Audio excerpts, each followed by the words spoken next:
Ya, selamat siang teman-teman dan saudara-saudara yang saya kasihi dalam Tuhan. Nama saya Ariel Heavenly, biasa dipanggil Ariel atau Ezra. Berumur 23 tahun, jurusannya informatika. Eh, Judul sharing Ariel hari ini itu How to Spend Time with the Holy Spirit. Kita kan sering ya dibilangnya kita itu harus membangun hubungan dengan Roh Kudus. Sekarang pertanyaannya, gimana caranya kita membangun hubungan yang baik dengan Roh Kudus? Poin yang pertama, master your mornings by getting control of your night routine. Di situ dikatakan bahwa master your morning by getting control of your night routine. Jadi kita harus saat kita mengontrol malam kita, saat kita mengontrol malam kita akan mengontrol pagi kita juga. Maksudnya gimana, Real? Maksudnya lebih jelas lagi kita baca ayat Ibrani 12 ayat 11. Memang tiap-tiap ganjaran pada waktu ia diberikan tidak mendatangkan sukacita, tetapi duka cita. Tetapi kemudian ia menghasilkan buah kebenaran yang memberikan damai kepada mereka yang dilatih olehnya. Di situ dikatakan bahwa memang tiap-tiap ganjaran pada waktu ia diberikan tidak mendatangkan sukacita, tetapi duka cita. Di situ dikatakan ganjaran. Berarti yang dimaksud dari master your mornings by getting control of your night routine itu maksudnya disiplin. Disiplinkanlah malammu.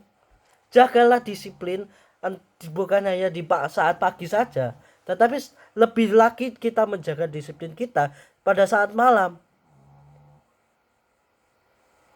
Saat malam, saatnya tidur, kita langsung tidur. Bukan main game atau nonton film sampai jam 12 pagi atau jam 1 pagi. Saya juga pelakunya. Itu kenapa ada juga bisa bilang kalau misalnya kacau juga, paginya itu kacau, ngantuk dan lain sebagainya. Nah, kalau misalnya kita tidur lebih awal, kita nggak tidur kemalaman, pagi waktu kita saat teduh itu lebih fresh, lebih enak, lebih nggak ngantuk, kita bisa lebih fokus. Poin yang kedua, pray even when you mess up or feel guilty. Kita buka di 1 Yohanes 1 ayat 19. Jika kita mengaku dosa kita, maka ia adalah setia dan adil, sehingga ia akan mengampuni segala dosa kita dan menyucikan kita dalam segala kejahatan. Jadi kita itu dikatakan, Tuhan itu berkata di 1 Yohanes 1 ayat 9 itu, bahwa kita itu harus bersyukur. Kita itu harus berdoa dalam segala keadaan. Mau kita sedang sedih, mau kita sedang marah, mau kita sedang bahagia, sedang gak butuh Tuhan, sedang butuh Tuhan, kita harus berdoa. Bahkan setelah kita berdosa pun, Tuhan menyuruh kita untuk berdoa. Karena di situ dikatakan bahwa saat kita mengaku dosa kita, maka ia adalah setia dan adil. Jika kita mengaku dosa kita, maka ia adalah setia dan adil, sehingga ia akan mengampuni segala dosa kita dan menyucikan kita dari segala kejahatan. Kesalahan banyak orang adalah saat mereka setelah berdosa, itu mereka larut dalam kesedihan mereka. Mereka larut dalam merasa bersalahnya mereka. Merasa bersalah itu bagus. Itu adalah tanda bahwa ada Roh Kudus dalam diri kita, ada kebenaran dalam diri kita.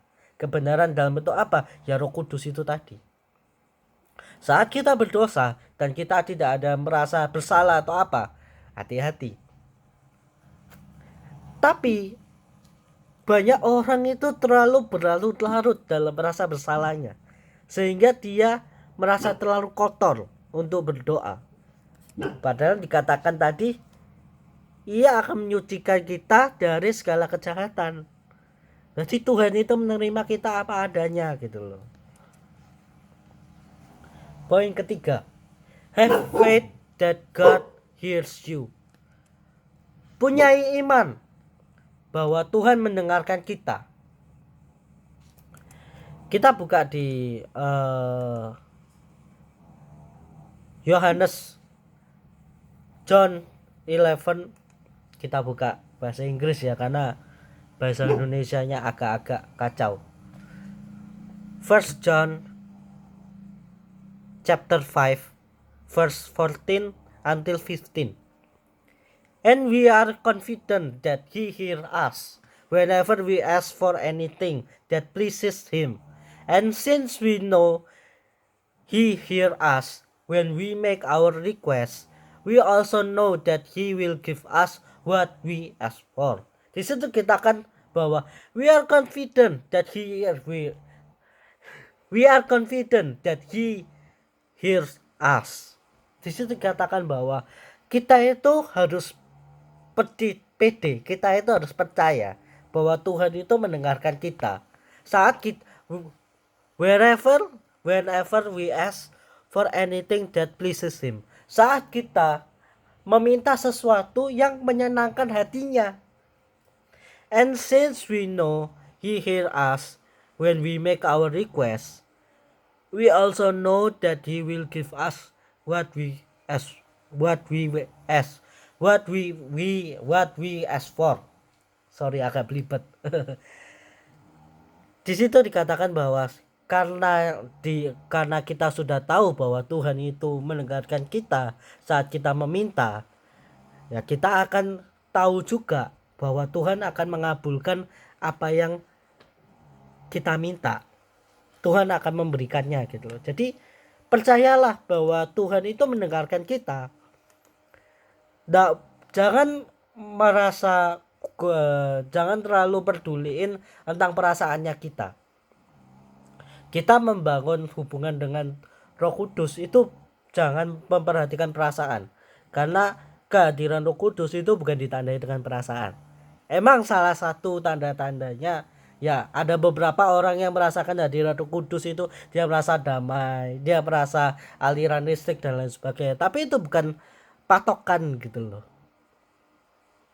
Bukan patokan bahwa oh ada Roh Kudus di sana, kita sudah berhubungan dengan Roh Kudus, itu bukan patokannya. Poin keempat, don't discount small daily progress. Kita buka di Galatia 6 ayat 9. Janganlah kita jemu-jemu berbuat baik, karena apabila sudah datang waktunya, kita akan menuai jika kita tidak menjadi lemah.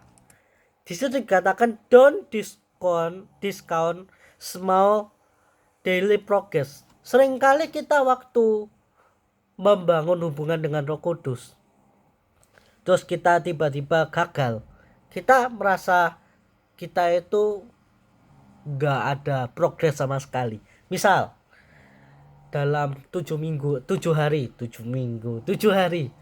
Senin, Selasa, Rabu, Kamis, Jumat, Sabtu, Minggu. Senin sampai Rabu ini kita rajin nih, kita rajin baca Alkitab, kita rajin berdoa. Tiba-tiba Kamisnya bolong, terus kita merasa bahwa 3 hari ini tidak berarti apa-apa. Jangan seperti itu. Di Galatia tadi dikatakan bahwa janganlah kita berjemu-jemu berbuat baik, karena apabila sudah datang waktunya kita akan menuai jika kita tidak menjadi lemah. Jadi jangan merasa gagal dengan jangan merasa progres kita itu tidak terjadi progres saat ada kegagalan sekali atau 2 kali. Selama kita tetap tekun, selama kita tetap berusaha, kita harus menghargai itu semua, dan Tuhan menghargai juga.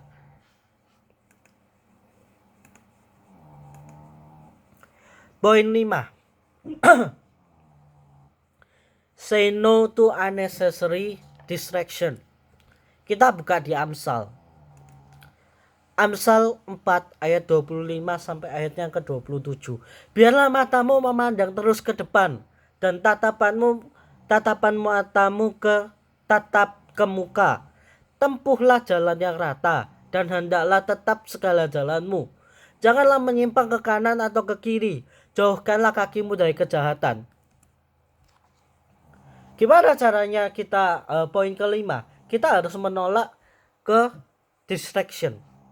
Saat kita mau berdoa, saat kita mau saat teduh, biasanya itu muncul perasaan, oh aku mau main game, oh aku mau nonton film aja, oh aku mau ini, oh tugasku belum selesai, oh aku ada tugas ini, ada tugas itu. Ya kita harus menolak itu semua. Waktu kita memutuskan untuk oke, aku mau bersaat teduh, aku mau berdoa, aku mau memuji Tuhan, ya lakukan. Entah apapun distractionnya, entah apapun halangannya, entah apapun distraction itu gangguannya, ya kita tetap harus melakukan apa yang kita tetapkan, yaitu berdoa, yaitu membaca firman Tuhan. Jadi jangan hanya karena tiba-tiba kita ada tugas, kita ingat ada apa, atau kita baru ingat harus melakukan sesuatu, terus tiba-tiba kita batal. Jangan menuruti kedagingan kita, turutilah roh kita. Bukan berarti nggak mengerjakan tugas ya, mengerjakan tugas setelah saat teduh, setelah berdoa, lebih mantap kok. Practice both schedule and spontaneous prayer. Kita buka di Matius 6 ayat 5-6. Dan apabila kamu berdoa, janganlah berdoa seperti orang munafik. Mereka suka mengucapkan doanya dengan berdiri dalam rumah-rumah ibadat dan pada tikungan-tikungan jalan raya, supaya mereka dilihat orang. Aku berkata kepadamu, sesungguhnya mereka sudah mendapat upahnya. Tetapi jika engkau berdoa, masuklah ke dalam kamarmu, tutuplah pintu, berdoalah kepada Bapamu yang ada di tempat tersembunyi. Maka Bapamu yang melihat yang tersembunyi akan membalasnya kepadamu.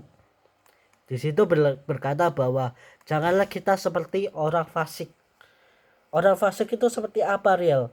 Kita berdoa di tempat umum, sudah di tempat umum kita harus berdoa, ya kita harus berdoa dimanapun ya. Segala apapun, segala keadaan kita harus berdoa. Tapi kita jangan seperti orang fasik, di mana orang fasik itu meminta bahwa kita itu harus ngasih tahu ke orang lain bahwa kita itu berdoa. Kita itu harus ngasih tahu ke orang lain bahwa kita itu orang yang kudus, dengan cara mengeraskan suara kita, dengan cara perkataan-perkataan yang seperti puisi.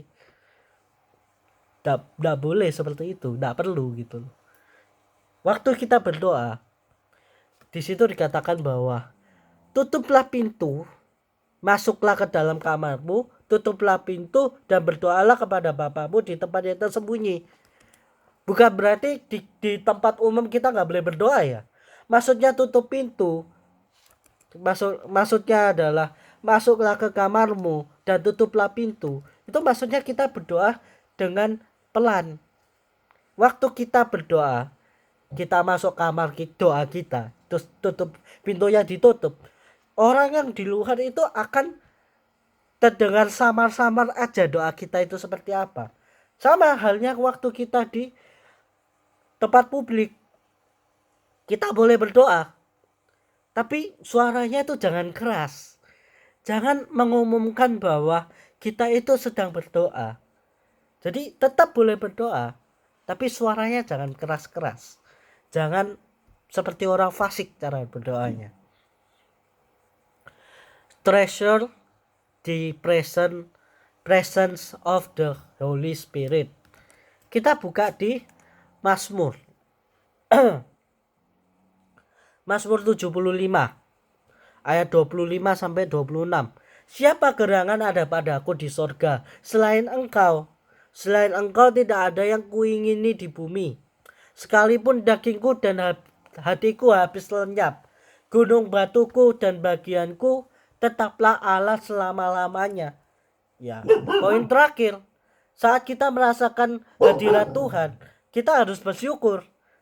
Kita harus menganggap bahwa hadirat Tuhan ini, hadirat Roh Kudus ini, itu adalah hal yang tidak bisa digantikan apapun. Lain kata, kita harus rindu merasakan hadirat Tuhan lebih dari kita merindukan hal-hal yang lainnya. Jadi poin pertama, kita harus bentar. Kita harus kontrol. Master your morning by getting control of your night routine. Itu pertama. Kedua, kita harus berdoa. Pray even when you mess up or feel guilty. Poin yang ketiga. Bentar, catatan saya ketutup. Have faith that God hears you. Kita harus percaya bahwa Tuhan mendengarkan kita. Poin keempat. Don't discount small daily progress. Kita harus menghargai, kita harus merasa bahwa ada progres walaupun kecil-kecil. Say no to unnecessary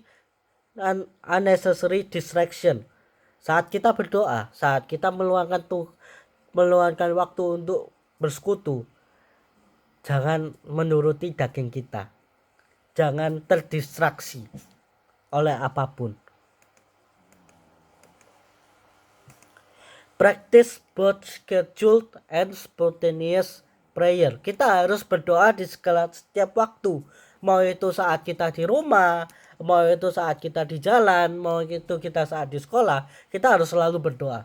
Dan yang terakhir, kita harus ada kerinduan untuk merasakan hadiratnya Roh Kudus. Sekian dari saya, mari kita tutup dalam doa. Saat siang Bapa, saat siang Tuhan Yesus, saat siang Roh Kudus. Tuhan, terima kasih atas kamu Tuhan. Pada hari ini Tuhan, terima kasih atas semua berkat-Mu Tuhan. Kami sudah mendengarkan firman-Mu Tuhan.